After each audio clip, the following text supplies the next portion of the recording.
একটা ইয়ার গান, এবং সেই ইয়ার গানের নাম দিব 817 গান। যদি আমি সেটা ওই আয়াত পড়ে হৃদয় থেকে আমি, দুশ্মন যদি আমাকে আক্রমণ করে, আমি যদি ওইটা দিয়ে আক্রমণ করি, আমার মনে হয় এই পৃথিবীতে সে থাকতে পারবে না। আমরা কিছু, আমাদের একটা গ্রুপ আছে, আধ্যাত্মিক গ্রুপ, এরা শাহজালাল শাহপরাণ গ্রুপ। আমরা কিছু আধ্যাত্মিক বার্তা কারো ব্যাপারে পেলে তখন মুখ খুলি যে হ্যাঁ এই মানুষটা এই, আন্দাজে কখনো বলি, কখনো না। মানুষের মনটা কার হাতে? আল্লাহ। আমরা খুব বিপদের মুহূর্তে ডক্টর ইউনূস সাহেবকে পেয়ে বিরাট একটা আল্লাহর আশ্রয় পেয়েছি। খুব বড় বিপদের মুহূর্তে জেনারেল ওয়াকার সাহেবের মাধ্যমে একটা বিশাল আমরা আশ্রয় পেয়েছি। আল্লাহুম্মা আমিন, আল্লাহুম্মা আমিন। একটু তাকবীর দিয়ে গরম করে দেন জোরে সরে।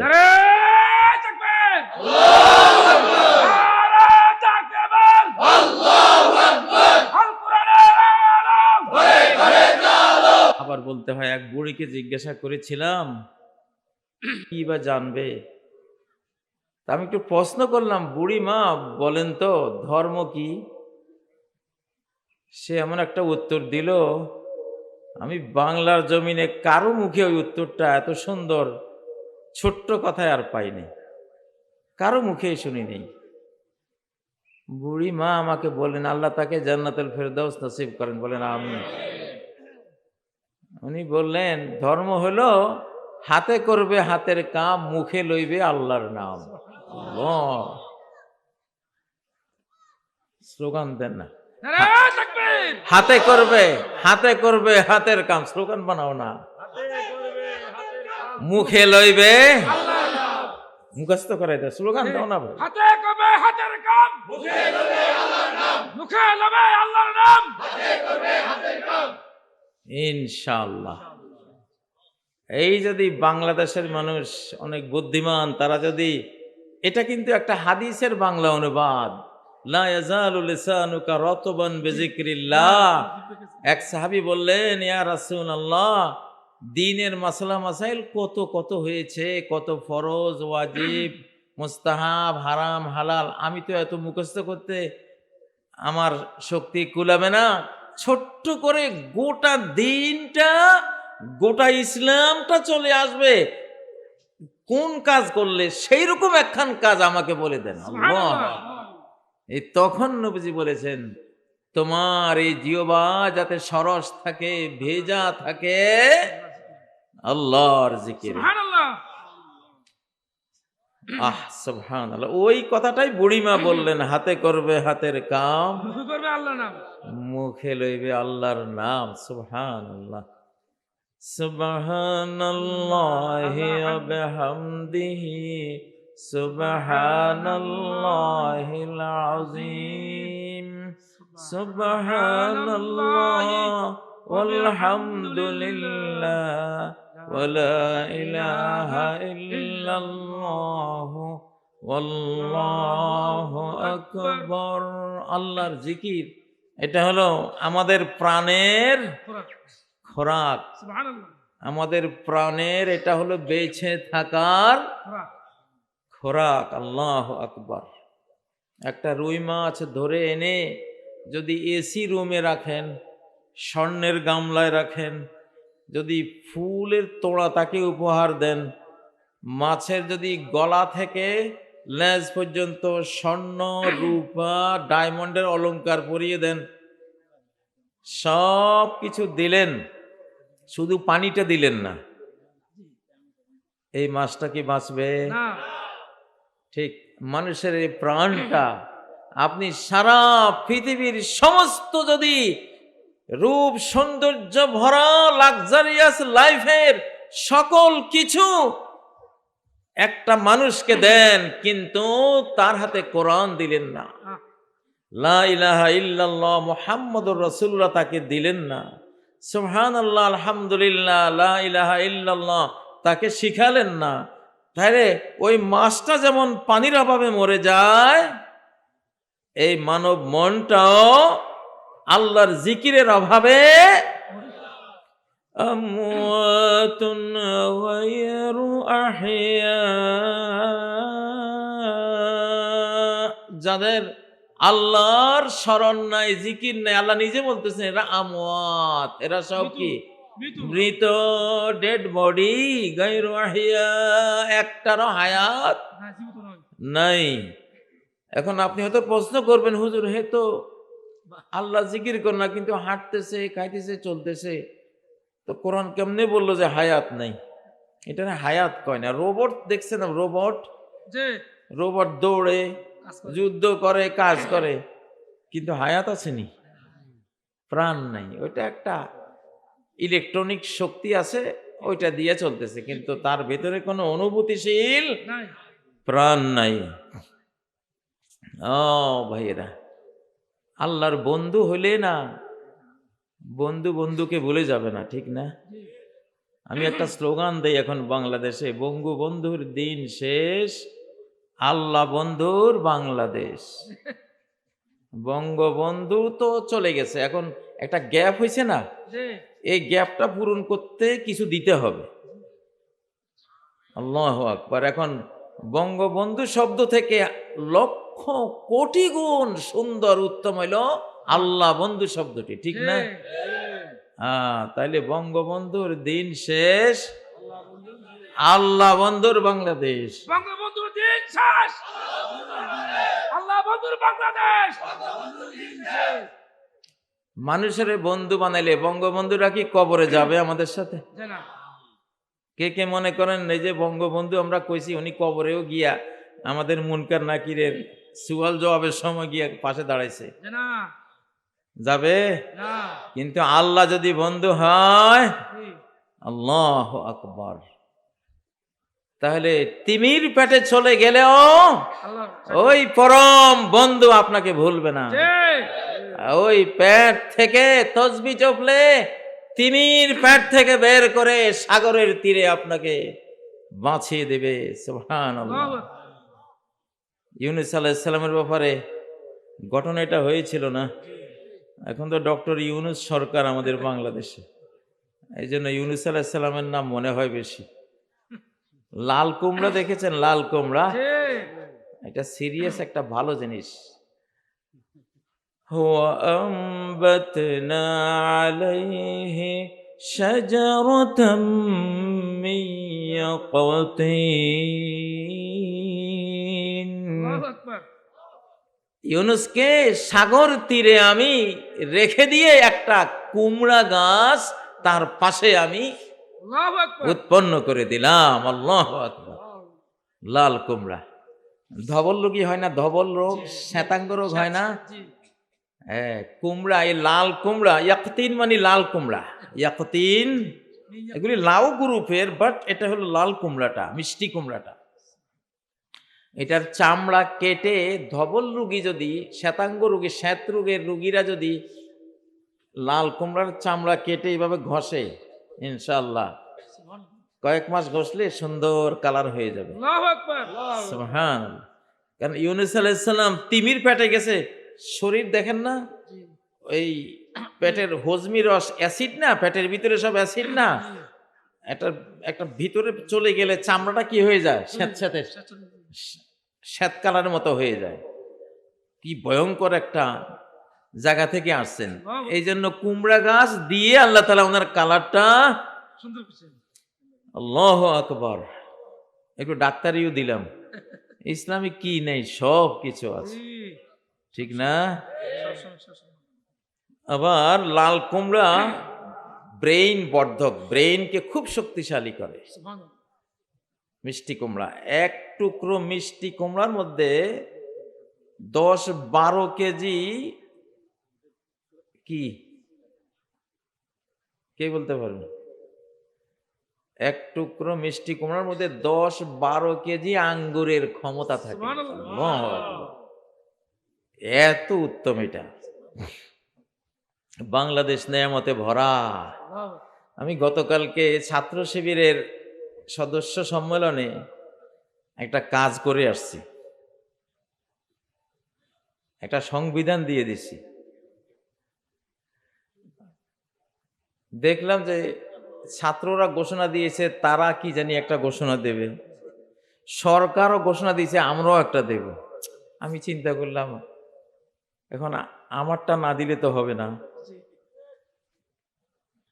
তো মোটামুটি একটা রেডি করে আলহামদুলিল্লাহ দিয়ে দিছি। দেখি যে ছাত্ররাও দেয় নাই, সরকারও এখনো দেয় নাই, আমি ফার্স্ট হয়ে গেলাম আলহামদুলিল্লাহ। এক মুসলমান, এক খ্রিস্টান আর এক ইহুদি সফরে গেছে। এখন একটা খাবার আসছে, খুব সুন্দর খাবার। এখন খাবারটা কে খাবে, খ্রিস্টান না মুসলমান না ইহুদি? ঝগড়া হয়ে গেল। তো ঝগড়া হলে পরে ওরা একটা সমাধানে আসলো, আচ্ছা ঠিক আছে খাবারটা রেখে দাও, নষ্ট হবে না, নষ্ট হওয়ার মতো খাবার না, আজকে রাত্রে যে খুব সুন্দর স্বপ্ন দেখবে কালকে ভোরে সেই এই খাবারটা খাবে। এখন ভোর হয়েছে, খ্রিস্টান বলতেছে আমি তো খ্রিস্টান ঈসা আলাইহিস সালামের উম্মত, আমি আজকে চতুর্থ আকাশে গিয়েছিলাম স্বপ্নে, যেখানে ঈসা আলাইহিস সালাম আছে, আমি সারা রাত ওনার সাথেই আজকে ছিলাম, অনেক সুন্দর জায়গায়, মহাকাশ সফর, মানে উত্তম স্বপ্ন। তো ইহুদি যে সে বলতেছে যে উনি তো মুসা আলাহিস সালামের উম্মত, আমি তো মুসা আলাহিস সালামের সাথে তুর পাহাড়ে আজকে ঘোরাফেরা করেছি, লাঠি দিয়ে কিভাবে উনি সাগরে 12টা রাস্তা করলেন এইরকম সব দৃশ্য আমি অবলোকন করেছি, ওনার সাথে অনেক আমার দেয়া নেয়া। এখন মুসলমানের পালা, ভাই তুমি কি দেখেছো? কয় ভাই আমি দেখলাম এক লোক এত মোটা একটা বাঁশ নিয়ে এসে আমার মাথার সামনে, তুই এখনই এই খাবার খেয়ে ফেলবি, আর না হলে এক বাড়ি মেরে তোর মাথা ফাটিয়ে ফেলবো। ভাই আমি তো খেয়ে ফেলছি। এখন কালকের ওই আমার ওই সংবিধান দেওয়ার অর্থ হইলো ওরকমই হইলো। আর আমি শুনলাম একটা ঘোষণা দেবে আমার আদরের স্নেহের ছাত্ররা, সমন্বয়করা, আর একটা দেবে সরকার। আমি চিন্তা করলাম আমি তো পিছিয়ে পড়লে হবে না, আমি দিয়েই ফেলাইছি। কালকে যে সংবিধানটা দেয়া হলো এটা আমার বন্ধুর সংবিধান, এটা আল্লাহ। যদি এই সংবিধান বাংলাদেশে কার্যকর হয় ইনশাআল্লাহ এই বাংলাদেশ সোনার বাংলাদেশ হয়ে যাবে। এবং এই বাংলাদেশের দিকে যে বদ নজরে তাকাবে তার সর্বনাশ আকাশ থেকে করা হয়ে যাবে ইনশাআল্লাহ। ও ভাইয়েরা, তো এখন আমরা কাকে বন্ধু বানাবো? আল্লাহকে বন্ধু বানাবো।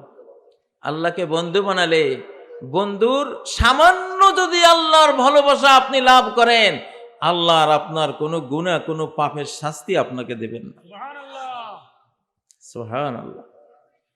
সব গুনাহ আল্লাহ ক্ষমা করে দেবেন। فَأُولَئِكَ يُبَدِّلُ اللَّهُ سَيِّئَاتِهِمْ حَسَنَاتٍ। এদের বদামলগুলিকে তিনি বদলে দিবেন পুণ্য কর্মে, নেক আমলে। আল্লাহ। প্রিয় ভাইরা, এই ছোট্ট একটা মানচিত্রের বাংলাদেশ, আমরা যারা আল্লাহর কথা বলি, কোরআনের কথা বলি, এরা কার প্রতিনিধি? আল উলামা ওয়ারাসাতুল আম্বিয়া। উলামারা কার ওয়ারিস? আল্লাহ রাসূলের ওয়ারিস। কার ওয়ারিস? এই দেশে মিথ্যা জঙ্গিবাদের অপবাদ দিয়ে হাজার হাজার আলেমকে হত্যা করা হয়েছে, হয়েছে কিনা? হাজার হাজার আলেম 10 বছর 15 বছর 20 বছর জেলখানায় পচেছে। মিথ্যা। আলেমরা কোনোদিন জঙ্গি হয় না। জঙ্গি নাটক, র‍্যাব প্রধান নিজেই বলেছেন অতীতে যত জঙ্গি ধরা হয়েছে সবই ছিল নাটক ভুল, শুধু ভুল, ভুল আর ভুল। জঙ্গি নাটকে যাহা কিছু ছিল লেখা সবই ছিল ভুল। 2006 সালের দিকে, 6 কি 7 সালের দিকে যখন এই মিথ্যা জঙ্গি বানিয়ে কিছু আলেম উলামা আল্লাহর প্রিয় বন্ধুকে ফাঁসি দেয়া হলো, তখন একজন ডক্টর বলেছিলেন যে বাংলাদেশকে এই জুলুমের খেসারত দিতে হবে। সেই খেসারত গোটা রাষ্ট্র দেবে, সেই খেসারত গোটা রাষ্ট্র দেবে। সেই খেসারত যেই দল সবচেয়ে বৃহৎ এবং ক্ষমতাশালী তারাও দেবে। সেই খেসারত যারা এই জুলুম বাস্তবায়ন করছে খেসারত তারাও দেবে। এটা আমরা আইডিয়া করেছি তখনই। এই যে মিথ্যা নাটক, আমাকে তো বিশ্ববিখ্যাত এক নেতা বানিয়ে ফেলছিল অল্পের জন্য, একটা মিথ্যা নাটকে ফেলে দিয়ে। কিন্তু আমাকে আল্লাহ তাআলা একটা জিনিস দিয়েছেন, আমার এই বুকে কোরআন,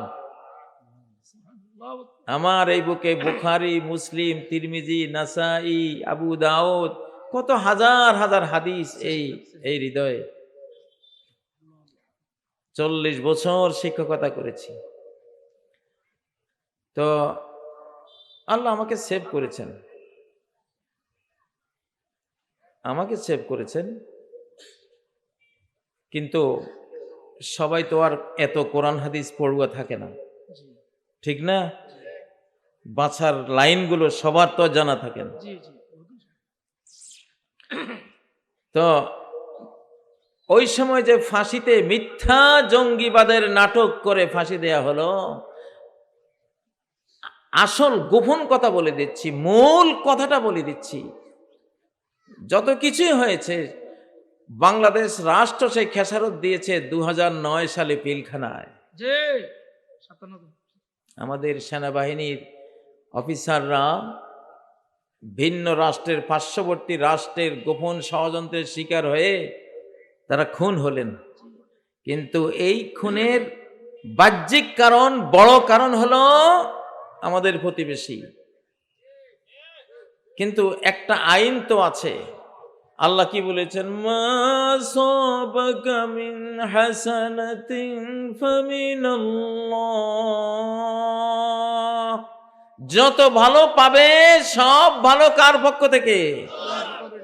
ওয়া মা আসাবাকা মিন সাইয়্যাতিন ফামিন নাফসিক, আর যত মন্দ জীবনে আসবে ওটা তোমার কোনো না কোনো ভুলের খেসারত, ঠিক নয় কি? নির্মম ভাবে আলিম সমাজকে, আল্লাহওয়ালা মানুষগুলিকে জঙ্গি বানিয়ে যেভাবে ফাঁসিতে ঝুলানো হলো, ফাঁসিতে ঝুলাতে পেরেছে কারা? পুলিশ বাহিনী, তাই না? র্যাব বাহিনী, সেনাবাহিনীরও ভূমিকা ছিল। সেই খেসারতটা পিলখানায় দিল। যদি ওই সময় ওই ভুলটা না করা হতো, আল্লাহ তাআলা কোনো না কোনোভাবে ষড়যন্ত্রকারীদের ষড়যন্ত্র নস্যাৎ করে দিতেন। নমরুদের ষড়যন্ত্র আল্লাহ নস্যাৎ করেছিলেন না? ইব্রাহিম আলাইহিস সালামকে কোথায় ফেলা হয়েছিল, কিন্তু আল্লাহ কি পুড়তে দিয়েছেন? কারণ ইব্রাহিমের কোনো ভুল ছিল না।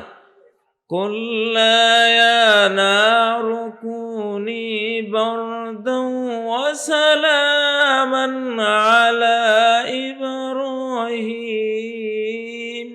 আমি বললাম আগুন, এই ইব্রাহিম, নিষ্কলুষ ইব্রাহিম, নির্ভুল ইব্রাহিম, তাকে, তার জন্য তুমি শীতল হয়ে যাও, শান্তিময় হয়ে যাও।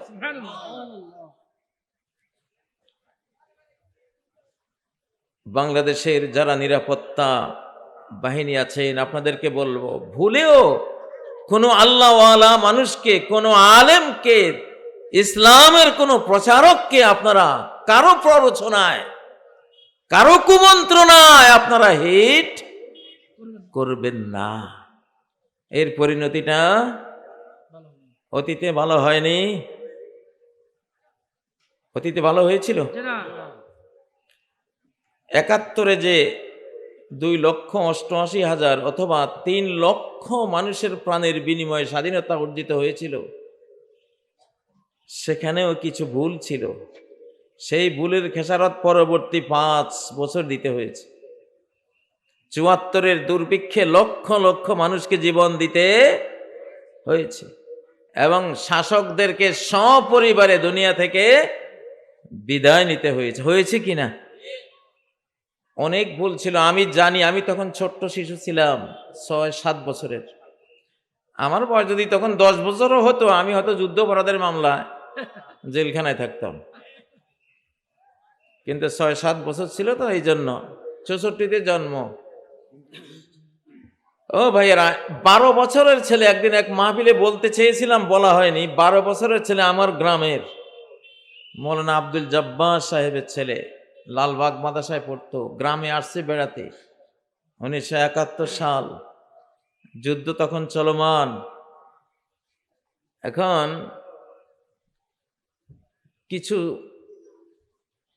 যোদ্ধারা এসে তাকে ধরলো, তুমি লালবাগ থেকে এসেছো, তুমি আল বদর, আল শামস অথবা কি। আচ্ছা, 12 বছরের একটা বাচ্চা এগুলি কি বুঝে?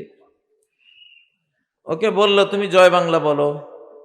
সে বলল যে না, এটা তো শিরকি কালেমা, আমি আল্লাহু আকবার বলবো। তাই না? জয় শ্রীরাম, ওরা জয় শব্দটা ওদের ইবাদতের শব্দ, এটা মূর্তির জন্য ওরা ব্যবহার করে, মূর্তির সম্মানে এটা ব্যবহার করে, জয় শ্রীরাম, ঠিক না? জয় শ্রীরাম। তো জয় কথাটা আবু সুফিয়ান বলেছিল উহুদ যুদ্ধে, উল হুবাল, জয় হুবাল। হুবাল তাদের মূর্তির নাম, জয় হুবাল। তো জয় বাংলা, এটা তো যারা শিরিক করে তাদেরই শিরকি একটা কালেমা। 12 বছরের ওই বাচ্চা বলতেছে আমি বলবো না, বলে নাই। পরে তাকে বেত্রাঘাত করে তার সারা পিঠ রক্তাক্ত করে দেয়া হলো। বলো, সে বলল আমি বলবো না। এটা আমার গ্রামের ঘটনা, আমার শিশুকালে আমারই পাশে একদম আমাদের বাড়ি, আমাদের বাড়ির পরে ওনাদের বাড়িটা।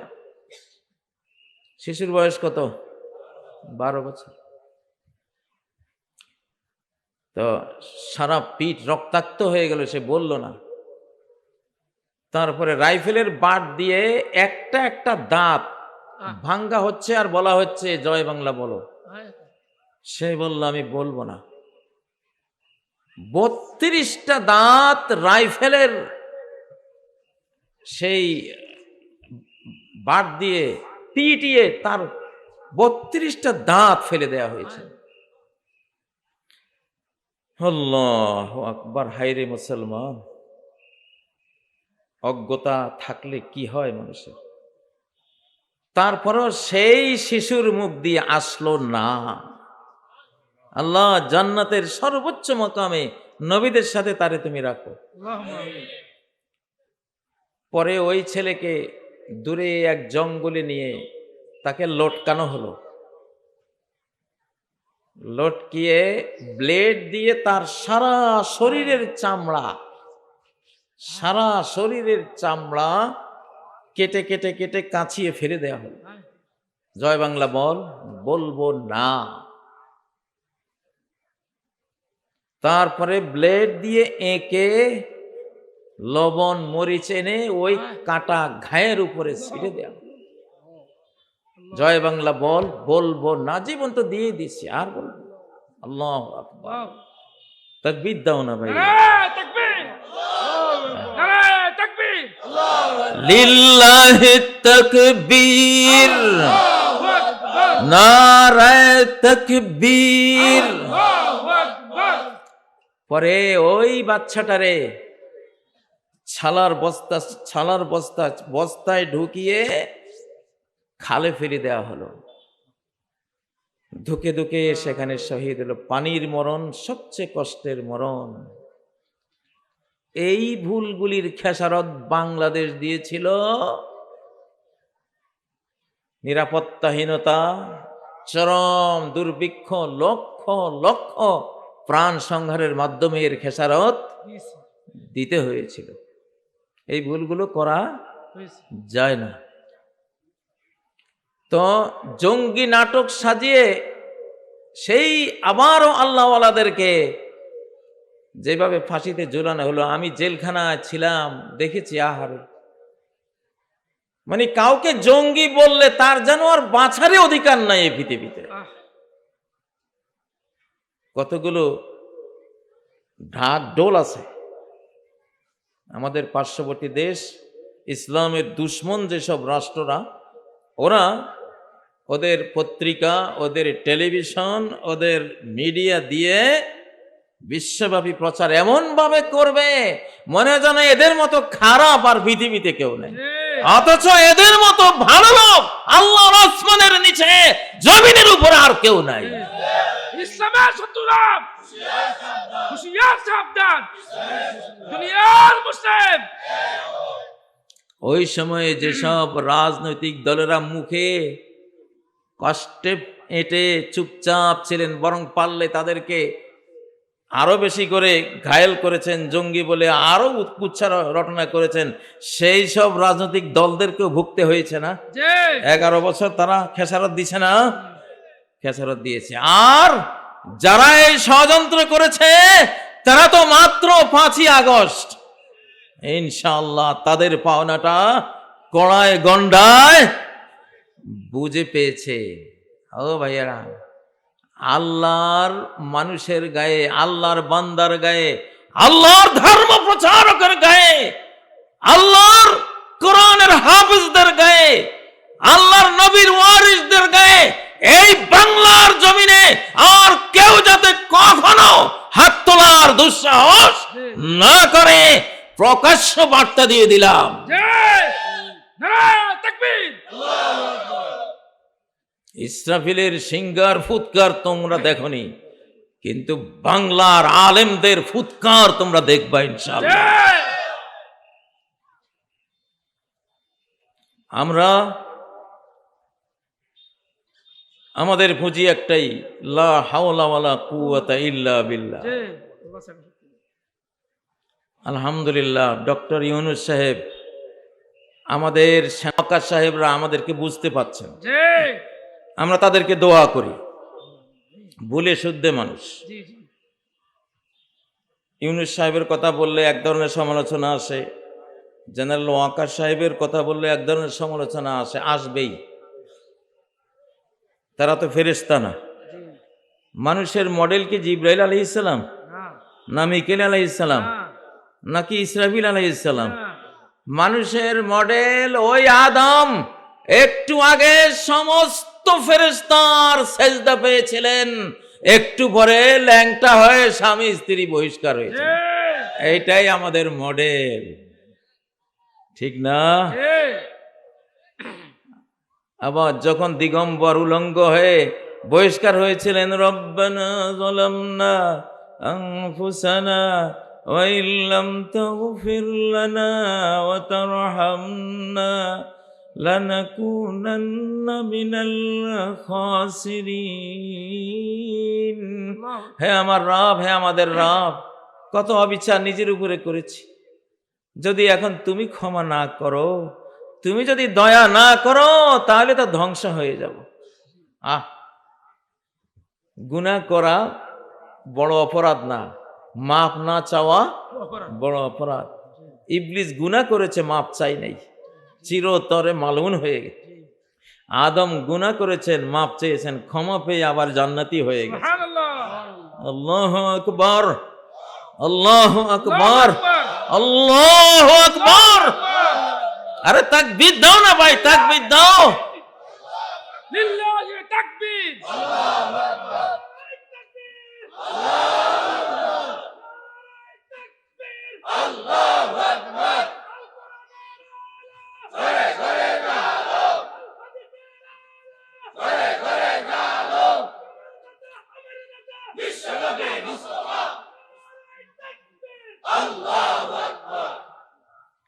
মানুষ বিপদ দেখলে শক্তিমানের আশ্রয় চলে যায়, জি, শিশুরা বিপদ দেখলে বাপের কোলে ঝাঁপ দেয়, ঠিক না?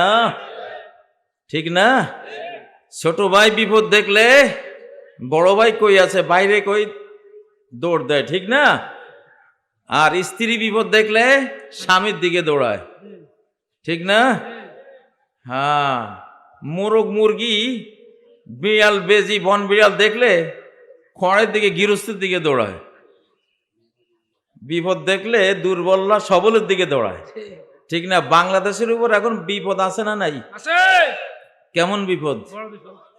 ইতিহাসের সবচেয়ে বড় বিপদটা আসছে। এখন সর্বশক্তিমানের কোলে ঝাঁপ দিতে হবে। আল্লাহ ফাফিরু ইলাল্লাহ,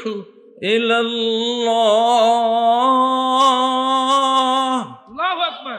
ফেরার করো, পালিয়ে যাও, আল্লাহর দিকে, দৌড় দাও। কার দিকে? আল্লাহর দিকে। আল্লাহর দিকে। আল্লাহ রাজি? জি ইনশাআল্লাহ।